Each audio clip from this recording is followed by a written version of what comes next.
Assalamualaikum warahmatullahi wabarakatuh. Jumpa lagi dalam acara Ngopi Ngobrol Pikiran bareng Gis Khalifah. Kali ini kita berada di Ombak Laut Resto dengan pemandangan yang Anda bisa lihat sendiri, menyenangkan, menyerahkan hati, memanjakan jiwa. Apalagi saya hari ini bersama para orang-orang muda yang membuat Ancol menjadi sekarang suasananya nyaman, aman, dan membahagiakan. Dan kalau Anda suka ke dunia fantasi, bergembira bersama keluarga, membawa anak, membawa adik, inilah penanggung jawabnya. Di sebelah kanan saya namanya Renon Vigor. Adi Sukma, Bang. Adi Sukma. Adi Sukma. Vigornya itu saya nggak gitu ngerti karena itu bahasa Latin. Nanti aja kita terangkannya. Yang di sebelah kanan saya orang yang paling repot di Ancol, Agung Tono. Agung Praptono adalah dia kayaknya nggak bisa disebutin deh. Dari urusan orang lahir sampai orang meninggal di Ancol menjadi urusan dia gitu loh. Segala macam surat ada di urusan dia. Korsek ya. Betul. Jadi kesejahteraan karyawan segala macam menjadi tugasnya Agung. Dan bukan di Ancol itu perempuan minoritas, sebenarnya banyak. Tetapi yang bisa hadir kebetulan di sebelah kiri ini namanya Tica Desanti. Iya, Pak. Tica ini kalau Anda melihat betapa kuatnya Ancol di media sosial, itu adalah kerja dari timnya Tica. Nah, ini yang paling menarik di sebelahnya Tica. Saya kira di semua kita orang yang paling melankolis, sensitif namanya Imam Tajuddin. Karena hubungannya dia dengan pohon. Jadi jangankan manusia, pohon kelapa aja dirayu sama imam bisa roboh. Jadi pohon-pohon di Ancol sekarang menjadi keren, tertata rapi, itu adalah kerjanya dari Imam Tajuddin. Lantas ada juga Budi Arianto yang menjadi GM di Taman Impian Jaya Ancol. Dia bertanggung jawab dari Ancol Barat sampai Ancol Timur sana ya. Nah, inilah Bapak Budi. Hari ini kita akan bicara tentang kaleidoskop Ancol. Maksudnya apa yang sudah kita lakukan dan apa yang akan kita lakukan ke depan.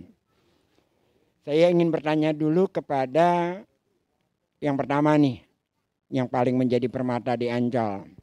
Renon. Dan Dufan itu ada yang baru sekarang ini. Namanya apa itu wahananya? Makasih Bang Gis. Yang Dufan punya tuh inovasi yang sekarang itu kita punya kereta misteri. Kereta misteri. Itu wahana terbaru kita. Wahana yang harus dicoba sama seluruh warga Indonesia gitu kan. Dan kenapa harus favorit. dicoba?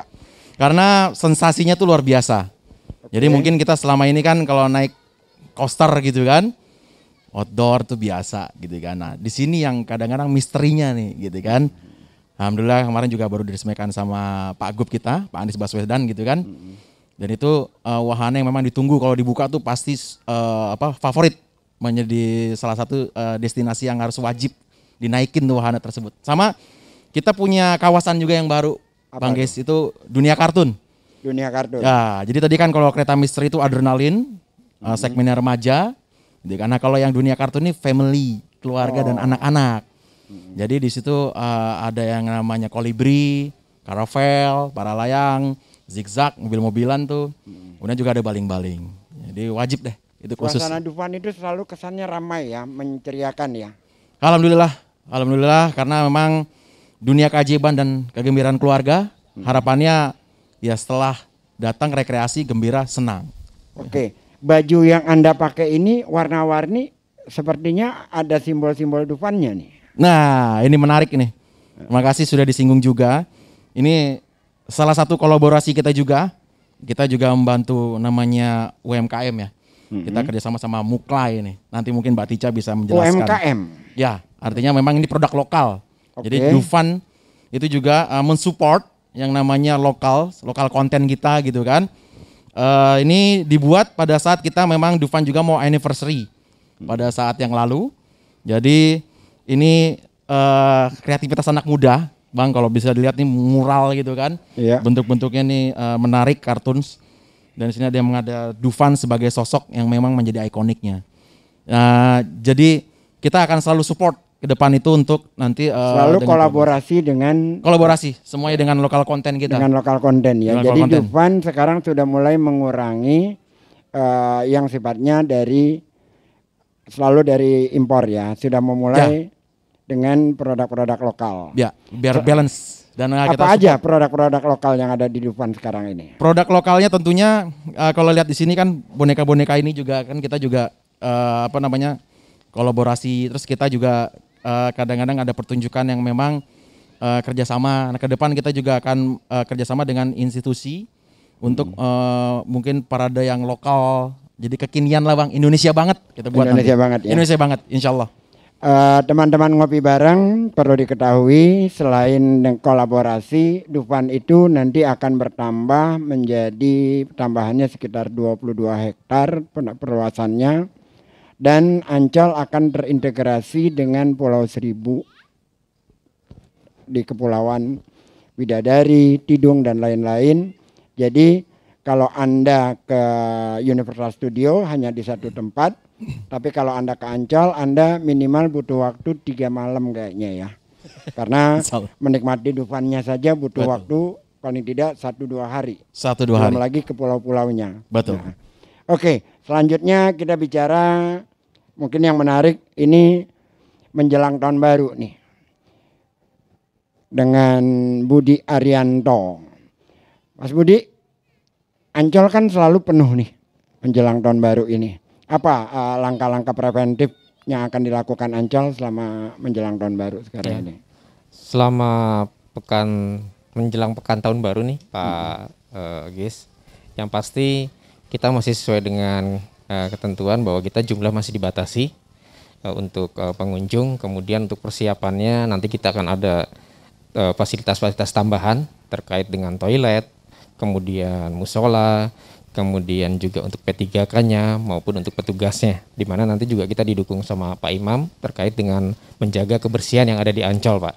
Menjaga kebersihan yang ada di Ancol. Betul, itu adanya di timnya Pak Imam juga nanti yang mendukung kita buat kenyamanan pengunjung pada saat berekreasi di Ancol ini.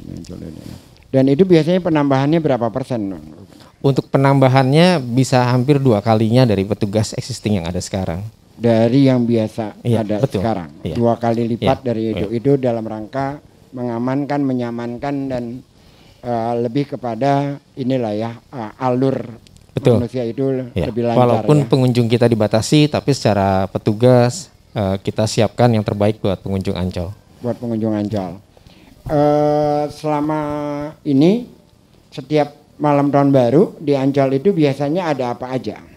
Kalau selama ini biasanya ada kembang api pastinya, kemudian juga ada live konser. Biasanya kita kerjasama dengan TV, bisa 1-2 stasiun TV yang kerjasama dengan kita, sehingga semua spot venue yang ada di Ancol itu terisi Pak. Untuk semua spot venue yang ada di Ancol terisi. Nah khusus untuk tahun baru sekarang, karena kondisinya juga saat ini masih pandemi, dan sesuai dengan arahan kita tidak ada perayaan tahun baru. Bahkan ada kemungkinan bahwa kita sementara mungkin close dulu Pak. Close dulu. Betul. Selama tahun baru. Selama tahun baru tanggal 31. Tanggal 31-nya. Betul. Jadi bukan tanggal 1-nya enggak ya, tanggal 31-nya. 31-nya, tanggal 1-nya kembali buka normal. Teman-teman ngopi bareng, itulah informasi dari General Manager dari Taman Impian Jaya Ancol bahwa besar kemungkinan Ancol tanggal 31 akan ditutup. Bukan saja tidak ada acara tahun baruan, tetapi juga ditutup total ya. Jadi kita lebih berorientasi kepada penyelamatan masyarakat daripada memberikan ruang yang tentu saja akan menguntungkan bagi Ancol karena itu adalah ada efek ekonominya. Tapi dengan penuh kesadaran malah ditutup. Ya, luar biasa keputusan yang diambil, apresiat sekali. Saya ingin juga bertanya kepada Mas Agung nih. Mas Agung, saya tahu persis bahwa Anda itu tidak hanya mengelola apa yang ada di dalam Ancol, tetapi juga yang di luar Ancol. Untuk 2021, mengenai sekolah rakyat Ancol akan seperti apa? Jadi sebelum saya tanyakan, saya perlu jelaskan dulu. Teman-teman ngopi bareng di Ancol ini, Anda bisa lihat ada Dufan, ada Seaworld, ada banyak lah ya. Dengan resto-restonya, ada ODS.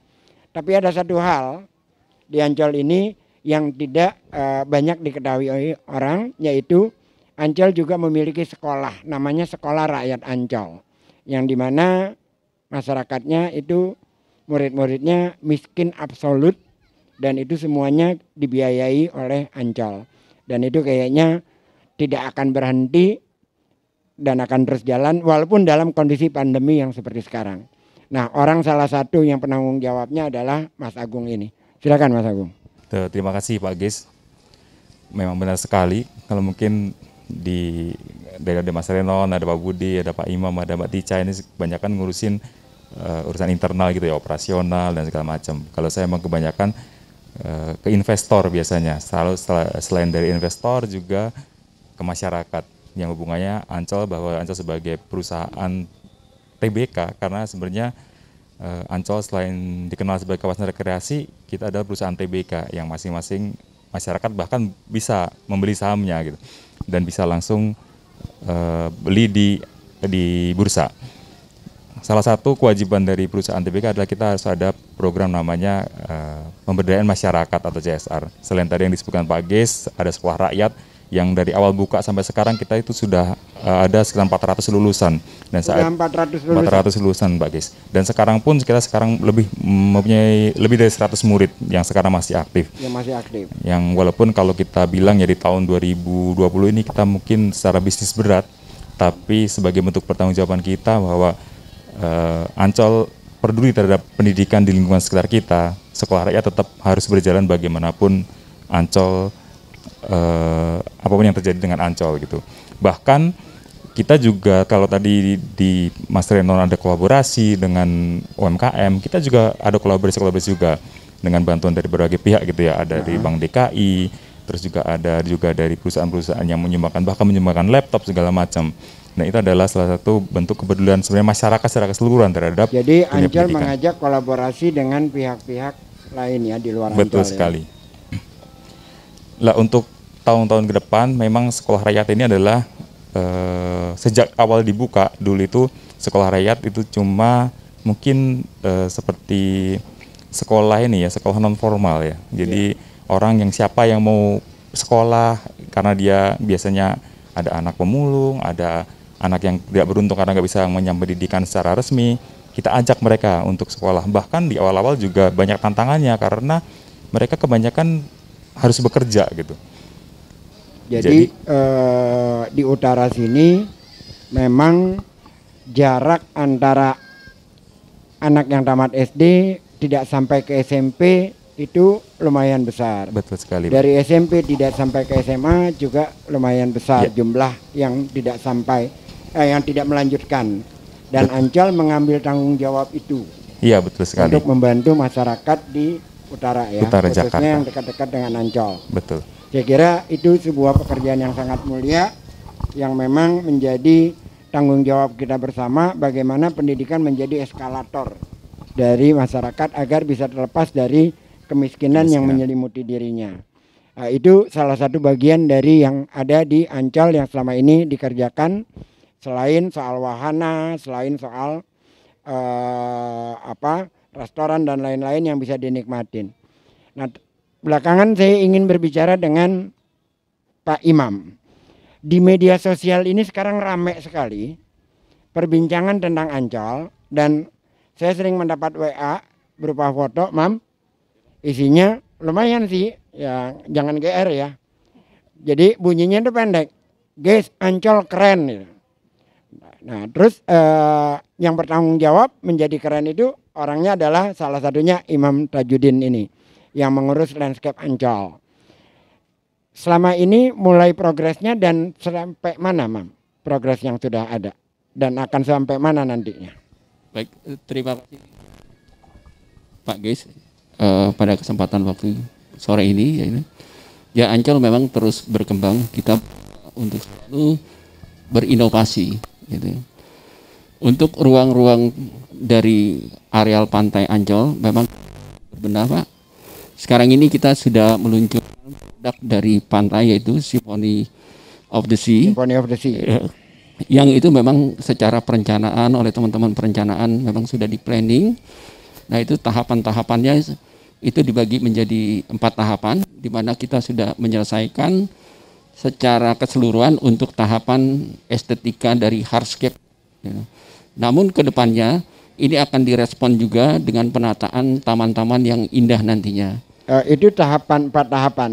Itu 2019 tahapan baru pertama, kedua atau udah berapa tahapan? Ya? Ini tahapan pertama, Pak. Tahapan pertama. Tahapan Jadi pertama. sepanjang Ancol Timur itu yang sudah jadi baru tahapan pertama. Tahapan pertama itu terdiri dari tahap 1, tahap 2. Namun ada kekurangan sedikit di tahap 3 dan 4 itu di penataan landscape-nya, dan ini memang kita sudah planning untuk bisa diselesaikan.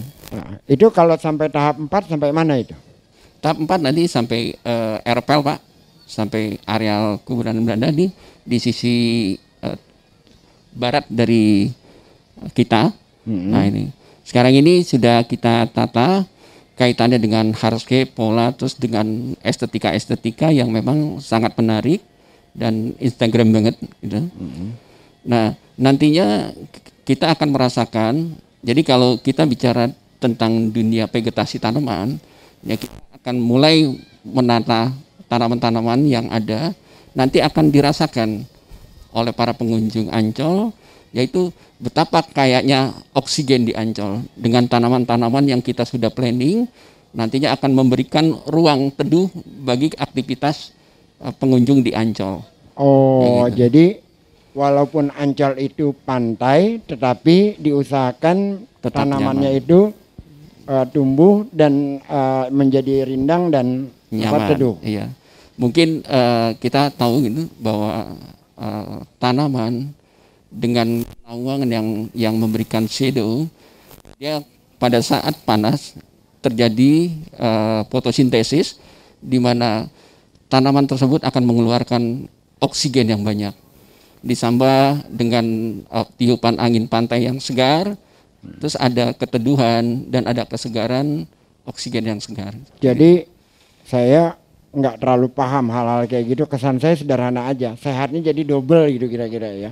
Insya Allah, Ada angin kesehatannya pantai, pasti double. ada oksigen tanaman gitu. Jadi Betul, Pak. kalau Anda ke Ancol double sehat gitu kan kira-kira gitu ya. Jadi Ancol bukan hanya tempat rekreasi keluarga, tapi Ancol merupakan ruang aktivitas yang sehat untuk keluarga dan sekaligus sebagai area edukasi bagi anak-anak sekolah.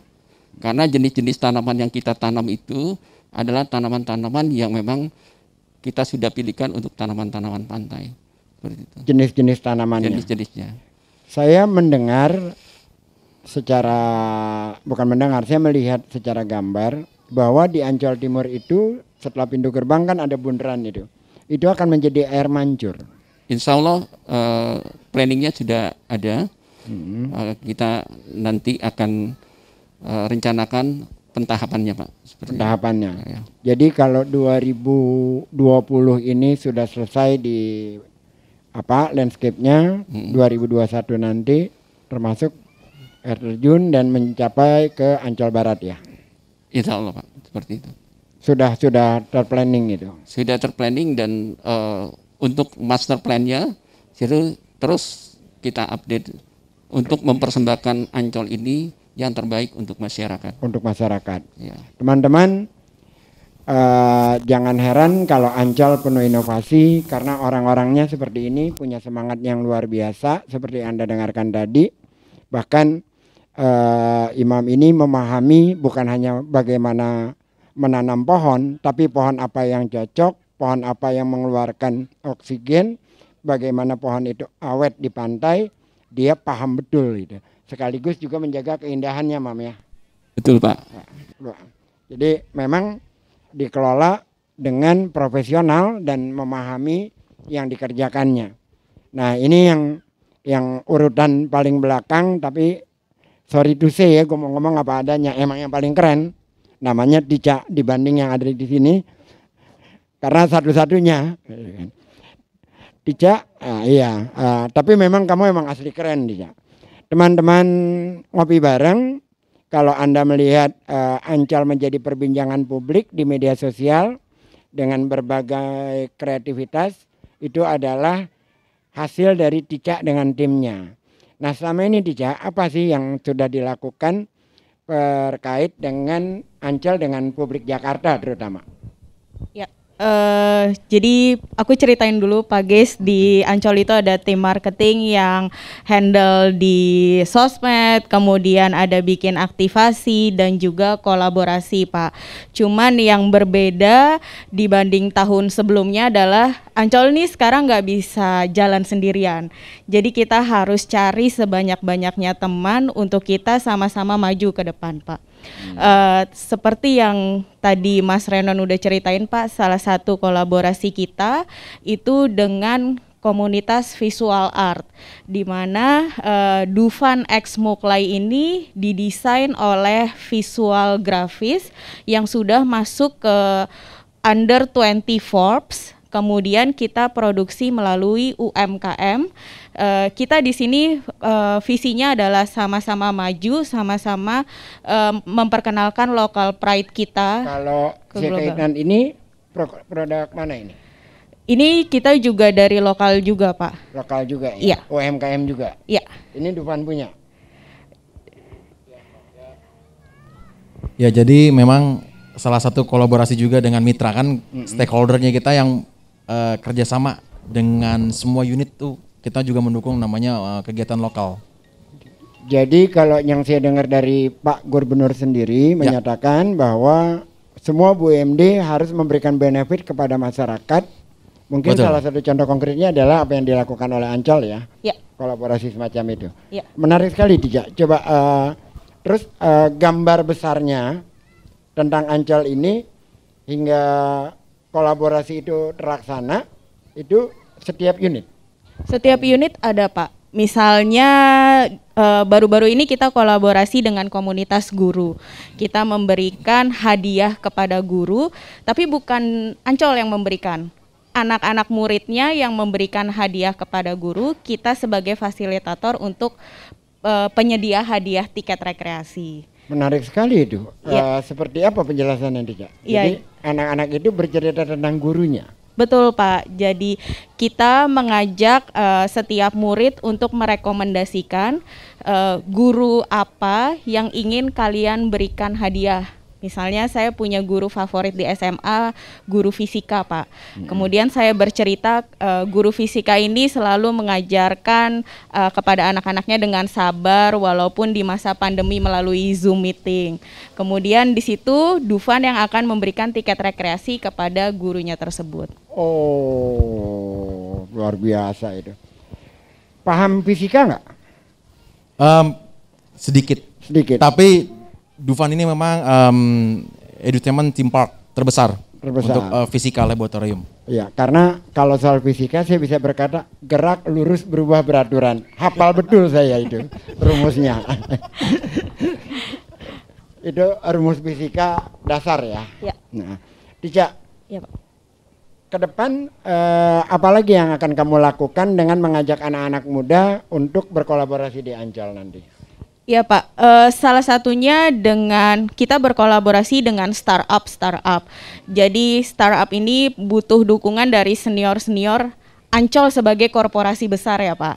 Jadi ada salah satu startup misalnya Kido, dia penyedia edukasi anak. Dari situ kita memberikan kontribusi virtual online learning di SeaWorld Ancol yang bisa masuk ke dalam websitenya mereka.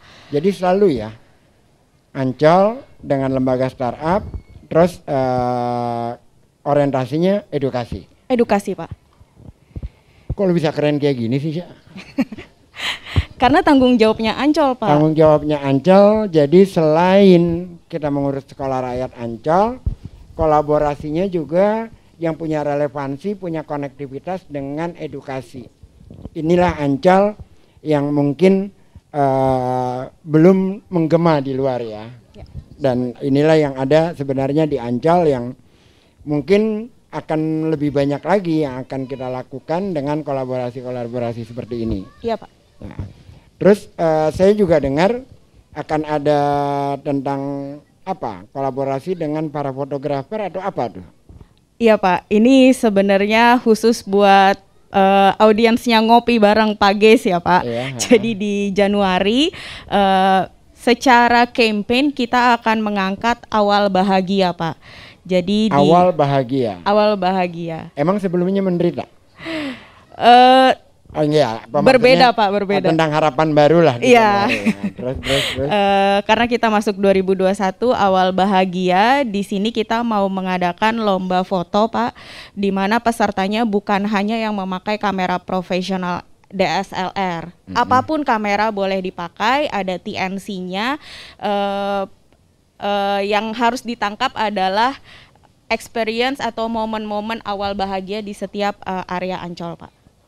Oke, jadi momen-momen kebahagiaan itu yang Capture. di capture dan itu menjadi yang dilombakan ya. Ya.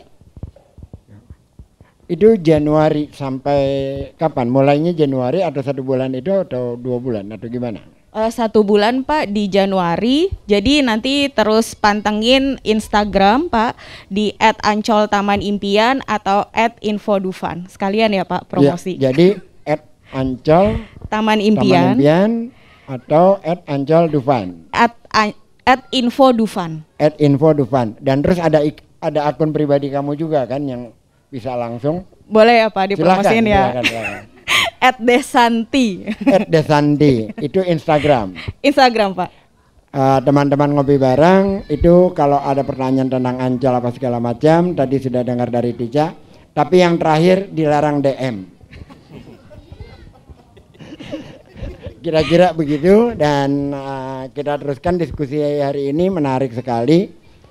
Pak Agung dan Pak Budi ya, yang saya ingin bertanya, Mas Agung dulu lah. Di masa pandemi seperti ini, itu bagaimana dengan karyawan di Ancol? Maksudnya gini, apakah ada pemutusan kerja, ada pemotongan gaji atau apa gitu terhadap karyawan tetap di Ancol ini? Iya Pak, jadi kalau di tahun ini itu kalau kita sebagai karyawan ya kita merasakan gini. Biasanya kan tiap hari kita itu kerja kayak nggak ada tempat selain Ancol. Yeah. Kalau Sabtu Minggu kita kerja, hari libur kita kerja. Tapi di tahun ini kita kayak merasa baru bangun pagi kita kerja, habis itu kita tidur siang. Tahu-tahu udah pagi lagi, ternyata udah ganti tahun. Karena emang sangat cepat sekali gitu tahun ini. Tapi di samping itu bahwa apresiasi sekali dengan teman-teman Ancol, karyawan semuanya, dan juga kepada manajemen bahwa selama kita pandemi ini ternyata tidak ada PHK. Jadi bagaimana ya, manajemen memberikan ruang seluas-luasnya kepada karyawan dan memberikan membuat strategi gimana caranya bahwa Ancol itu adalah besar dari karyawan, selain dari tadi produknya, tapi juga kita ada karyawan yang selalu bekerja dengan hati. Jadi makanya juga tidak ada karyawan yang dirumahkan. Jadi 2020 ini di saat pandemi yang luar biasa di Ancol tetap mempertahankan keutuhan daripada karyawan di Ancol dan terus bahkan sampai tidak ada pemotongan gaji. Ya. Cuma memang di antara teman-teman sendiri karena kita itu adalah suatu keluarga besar yang tentu saja merasa bahwa kalau kita susah juga kita harus berikan bersama. Dari teman-teman secara sukarela bahkan ada yang dari teman unit itu mereka iuran tuh untuk membeli suatu hal yang mungkin terkait dengan keperluan bersama, atau juga kalau ada yang hal-hal yang kecil yang kita bisa lakukan dengan ikhlas. Dan itu adalah satu bentuk kepedulian dari karyawan untuk perusahaannya. Kecuali tadi kurang lengkap, terkecuali untuk jajaran general manager ke atas ya, yeah. GM, direksi sampai komisaris itu ada pemotongan ya. Nah, kalau yang di bawah itu tidak ada. Nggak ada. Terus itunya tetap kalau ada masalah yang terkena COVID, terkena apa itu manajemennya, yeah. rumah sakitnya semua ditanggung. Semua ditanggung oleh Ancol. Dikoordinasikan oleh manajemen. Dikoordinasikan oleh manajemen. Teman-teman ngopi bareng, kita sedang membuka dapur Ancol, apa yang terjadi saat ini dan apa yang sudah kita lakukan maupun apa yang akan kita lakukan. Ada satu hal lagi di Ancol yang menjadi legenda, yang mungkin kalangan seumur saya kali yang paling banyak tahu ya, karena punya banyak sejarah. Banyak juga yang jatuh cintanya di situ, namanya Pasar Seni. Itu tempat yang luar biasa, punya memori.